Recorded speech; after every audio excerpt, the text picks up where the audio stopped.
여러분, 지금 한국의 지방 소멸이 얼마나 심화되고 있는지 아시나요? 행정안전부가 공개한 자료에 따르면 총 229개의 지역 중 89개가 인구 감소 지역으로 13개가 관심 지역으로 선정되었다고 합니다. 지역 229개 중 100개 이상의 지역에서 이미 지방 소멸이 시작되고 있다는 사실은 지방 소멸 문제가 한국 내에서 얼마나 심각한 사회 문제인지를 실감하게 합니다. 한국 정부에서도 본 사안의 심각성을 깨닫고 지방소멸 대응 기금이라는 방지책을 세우고 있는데요. 문제는 이 방지책에 커다란 허점이 있다는 것입니다. 지방소멸 대응 기금이란 정부가 지방소멸 방지를 위하여 2022년부터 10년간 연간 1조 원의 규모로 소멸 위기의 지자체에 지원하고 있는 기금을 말합니다. 행정안전부는 투자 계획의 우수성에 따라 예산을 차등적으로 배분하겠다는 정책 방향을 내세웠는데 인구 감소 지역으로 지정된 89개 지자체의 여건이 매우 다르기 때문에 오히려 인구수가 좀 더 많고 재정적으로 더 여유 있는 자치단체에 더 많은 지방소멸 대응 기금이 배분되고 오히려 인구가 급감하는 지역에 예산이 덜 가는 역설적 결과가 발생할 수 있게 됩니다. 현재 한국의 지방소멸 방지책은 지자체를 더욱 엄마새를 기다리는 아기새처럼 정부 의존적으로 만들고 있습니다. 이러한 문제 해결의 통로로서 도입된 고향사랑 기부제. 고향사랑 기부제는 개인이 자기 주소지에 희망하는 지자체에 일정 금액을 기부하면 지자체는 기부금의 30% 이내에서 답례품을 기부자에게 제공할 수 있고 기부금의 10만 원 이하는 전액, 그리고 10만 원 초과분에는 16.5%를 세액공제해주는 제도로 지방재정 확충과 지역 경제 활성화를 정책 목표로 내걸고 있습니다. 기부 유인을 위해 세액공제와 답례품 제공과 같은 혜택을 제공합니다. 저희는 이론 분석 및 설문조사, 영월시청, 대전시청 두 공공기관의 주무관, 고향사랑 기부제 관련 논문을 다수 집필한 충남대학교의 연명배 교수님과의 인터뷰, 백스코 고향사랑 기부제 홍보관 답사라는 양적, 질적 방법을 통하여 저희가 선정한 연구 질문의 답을 찾기 시작했습니다. 저희는 고향사랑 기부제도의 집행 과정에 영향을 미치는 변수를 명확화하기 위해 마즈메니언과 서베티어의 정책 집행 분석 모형을 활용해 보았습니다. 해당 연구 모형에서는 정책 집행에 영향을 미치는 요인을 크게 세 가지, 문제의 용이성, 정책 결정의 집행 구조화 능력, 집행에 영향을 미치는 비법률적 변수로 집행 과정의 단계를 종속 변수로 삼습니다.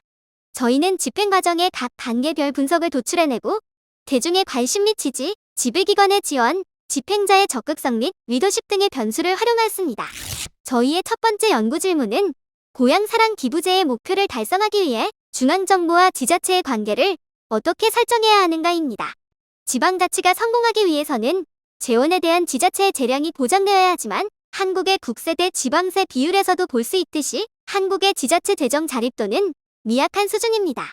그러나 고향사랑 기부제는 기존 제도들과는 달리 답례품의 구상이나 홍보, 기부금의 활용 면에서 지방정부의 자율성을 요구합니다. 저희가 인터뷰를 진행한 연명배 교수님께서도 고향사랑 기부제가 기존의 지방자치의 패러다임을 완전히 바꾸는 제도가 될 것이라고 언급하신 바 있습니다. 그렇다면 지자체와 정부가 각각 어떤 역할을 수행하여야 고향사랑 기부제, 더 나아가 새로운 패러다임의 도입을 성공적으로 이끌 수 있을까요? 저희는 질문의 답을 찾기 위해 정책 집행 분석 연구 모형의 종속 변수 집행 과정 단계에 따라 분석해 보았습니다. 첫 번째, 지자체의 역할입니다. 저희가 진행한 설문조사 결과를 통해 대상 집단인 국민들 중 많은 이들이 고향사랑 기부제에 대해 아예 모르거나 알아도 참여할 의지가 없다는 것을 알 수 있었습니다.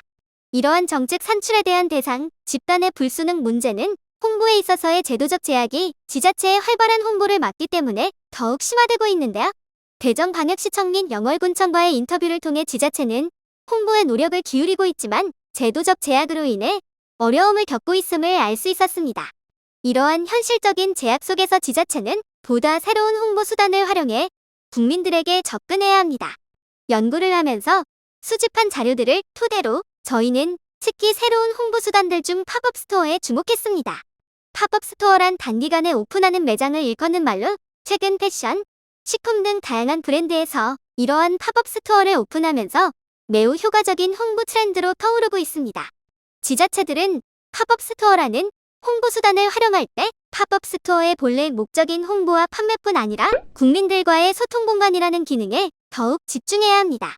어려움을 느끼는 주민들이 직접 자신의 상황을 설명하게 하거나 참여자들이 지역 문제를 직접 눈으로 볼 수 있도록 한다면 더욱 호소력 있는 홍보 수단으로 활용할 수 있으리라 기대합니다. 국민들 또한 팝업 스토어에 방문해 엄숙하지 않은 분위기에서 자연스럽게 해당 지역의 문제를 확인하고 관심을 가지는 것이 가능합니다. 이를 통해 참여한 이들이 SNS에 후기 사진이나 영상들을 게재함으로써 발생할 입소문 효과 역시 기대해 볼 수 있습니다. 홍보를 통해 국민들이 고향사랑 기부제를 인식하게 된다 하더라도 국민들이 자발적으로 기부에 참여하지 않으면 본제도는 무의미합니다. 지자체는 국민들이 기꺼이 돈을 지불하면서까지 기부 행위에 참여하게끔 유도할 필요가 있습니다. 따라서 저희는 답례품의 부작용을 우려하는 이전의 선행 연구들과 달리 오히려 답례품의 긍정적인 효과에 더 주목했습니다. 설문조사에서 참여, 희망 이유에 관해 예양심과 관련된 요인들 다음으로 지역 문제 해결을 위한 도움을 위해 기부하고 싶다는 응답이 가장 많았던 점을 토대로 저희는 답례품 중에서도 지역 문제 해결형 답례품에 초점을 맞췄습니다. 2022 지방시대 엑스포의 고향사랑 기부제 특별홍 보관을 방문해본 결과 모든 지자체들이 농축산물 등의 지역 특산물을 답례품으로 홍보하고 있었습니다. 이러한 1차원적인 답례품 형식에서 벗어나 지역 문제를 적용하여 스토리텔링형 답례품을 구상한다면 보다 효과적으로 기부 유인을 고취할 수 있을 것입니다. 이러한 과정에서 사회적 기업과의 협업도 좋은 방안이 될 것입니다. 우리나라는 일본에 비해 각 지역의 특산물이 덜 발달되어 있다는 점을 고려할 때 지자체에서 개발의 측면에 보다 집중할 필요가 있습니다. 익산농협의 생크림 찹쌀떡 사례처럼 특산물이 없어서 답례품 선정에 어려움을 겪고 있는 지역들은 이러한 개발에 노력이 필요하다고 판단합니다. 국민들의 자발적인 기부 의사가 유지되기 위해서는 고향사랑 기부제 참여가 실제로 지역 문제 해결에 기여하고 있다는 점을 지속적으로 인지시켜 주어야 합니다. 본제도에 대한 국민들의 신뢰를 이끌어내기 위해 해당 기부금을 어떤 사업에 이용하고 있는지, 지역 문제 개선 현황은 어떠한지 등 기부금의 운영 상황을 참여자들에게 전달하는 것이 필요합니다. 저희는 설문조사를 통해 희망하는 기부금 운영 상황 전달 방식을 묻는 질문에 주기적인 SMS 수신이 41.71%로 가장 높다는 것을 확인했습니다. 따라서 지자체는 자체 사이트를 이용하는 것을 넘어 참여자에게 SMS나 뉴스레터 등을 주기적으로 발송함으로써 능동적으로 운영 상황을 전달하려 노력해야 합니다. 다음은 중앙정부의 역할입니다. 중앙정부가 유념해야 할 점은 본제도의 개입을 최소화해야 한다는 것입니다. 연명배 교수님과의 인터뷰를 통해서도 중앙의 개입 없이 지방정부가 자율적으로 전략을 세울 수 있도록 해야 함을 알 수 있었습니다. 고향사랑 기부제의 현행법을 살펴보았을 때 개선해야 할 3가지와 부가적으로 중앙정부의 종합정보 시스템 개선까지 제언하려 합니다. 첫 번째로 현행법이 보이는 지나치게 방어적인 태도를 완화할 필요가 있습니다. 현행 법률은 부정적 표현과 처벌 관련 규정들을 자주 사용하면서 일본이 제도를 도입했을 때 발생한 부작용을 막기에 급급합니다. 이러한 삼엄한 규제는 오히려 기부를 위축시키는 결과를 낳을 수 있기에 개선이 필요합니다. 또한 우리나라는 일본과 달리 현행 제도상 10만 원을 초과하여 기부할 시 16.5%만 세액공제가 가능해 상당 부분을 본인이 부담해야 합니다. 이러한 낮은 세제 혜택은 그다지 큰 기부 유인을 주지 못합니다.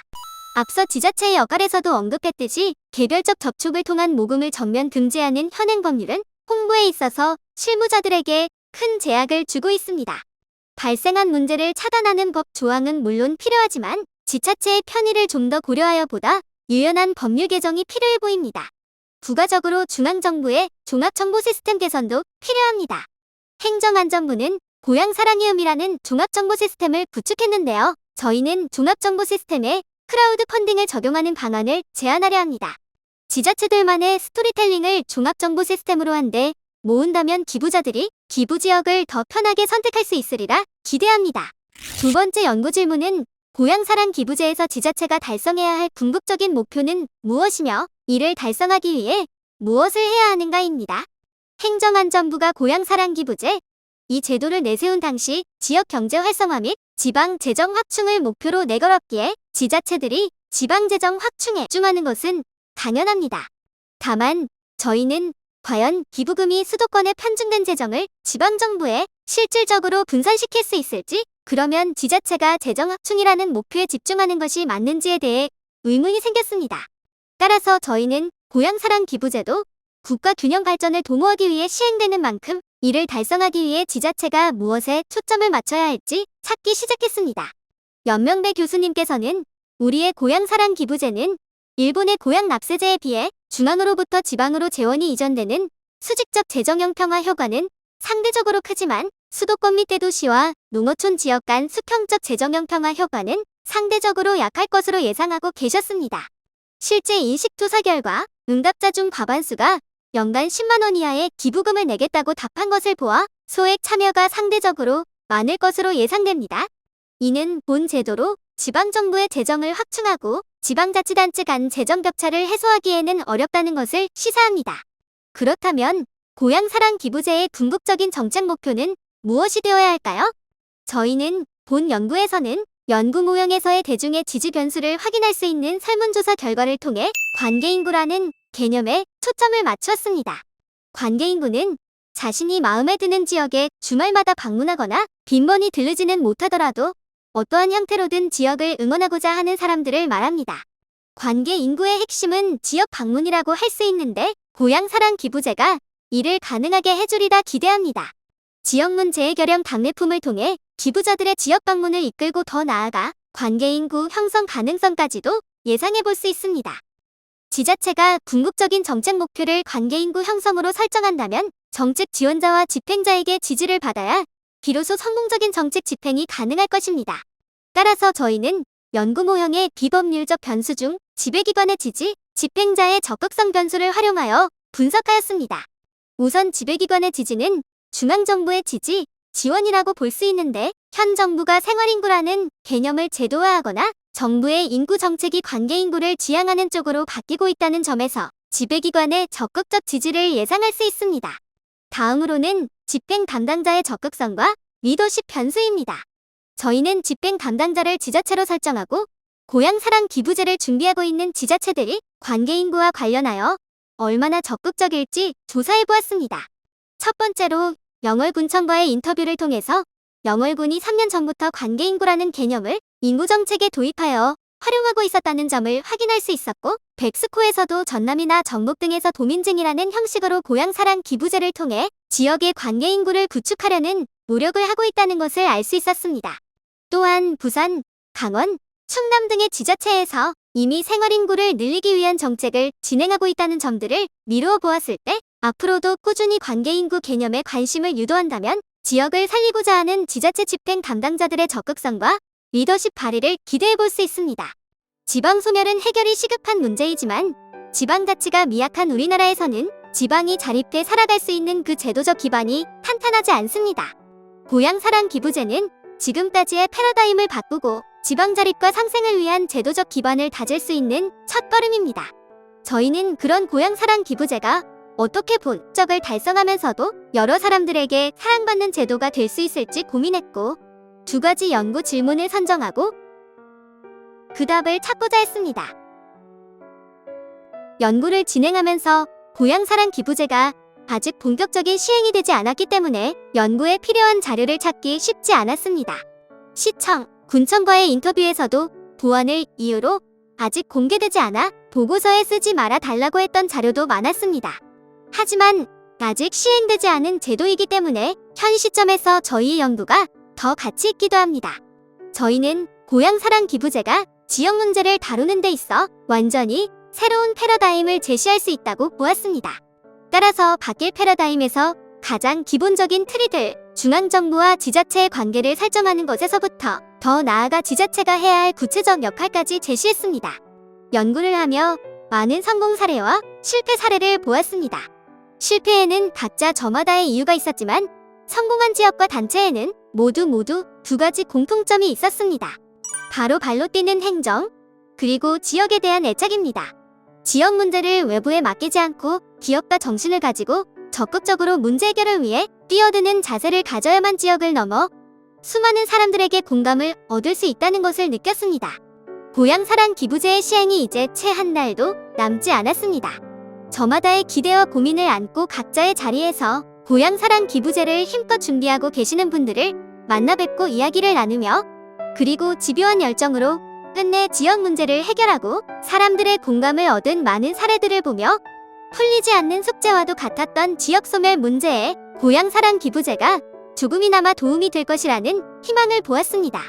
이 새로운 시도가 지방 분권 시대를 여는 희망찬 한 걸음이 되길 기대하며 이 영상을 보신 여러분들도 따뜻한 시선으로 고향 사랑 기부제와 우리 주변의 마을을 봐주시길 부탁드립니다. 지금까지 고사리 팀이었습니다. 저희의 영상을 시청해주셔서 감사합니다.